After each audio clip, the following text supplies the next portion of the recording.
अभी मैं गुज़िश्ता रात भी सुन रहा था कि बात हो रही है कि वो लाहौर में रेंजर्स ने वो जब नवाज शरीफ साहब अदालत में पेश होने गए, कौन सी अदालत में, एहतसाब अदालत में पेश होने गए, तो रेंजर्स ने घेराव किसकी इजाजत से किया? तो ये बताओ, मेरे घर पर ताला 2016 को ताला रेंजर्स ने, पुलिस ने डाला था, तो किसकी इजाजत लेकर डाला था? Chief minister of Sindh. तो कहते क्यों नहीं है पीपल्स पार्टी वाले कि हमने डलवाया था?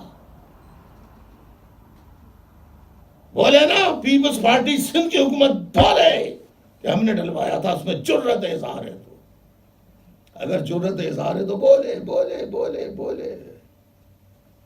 नहीं बोलेंगे, नहीं बोलेंगे, बुज़दिल, बुज़दिल। हमें कहा था ना, चूहे, तुम चूहे हो पीपल्स पार्टी वालों। हमें कहा था ना, खराब खून वाले, तुम खराब खून वाले हो, हम नहीं हैं।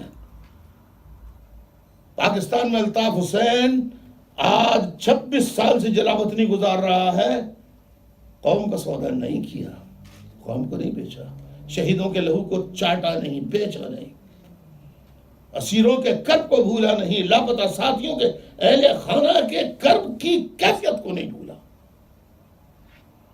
अब तुम्हारे ऊपर पड़ी, घेराव कर लिया रेंजर्स ने। कैसे?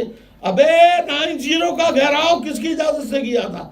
वजीर आला उस वक्त कायम अली शाह थे, वो आए टीवी पे, उन्होंने कहा मुझे नहीं मालूम, मुझे नहीं मालूम कब किसकी इजाजत से छापा मारा, कैसे मारा।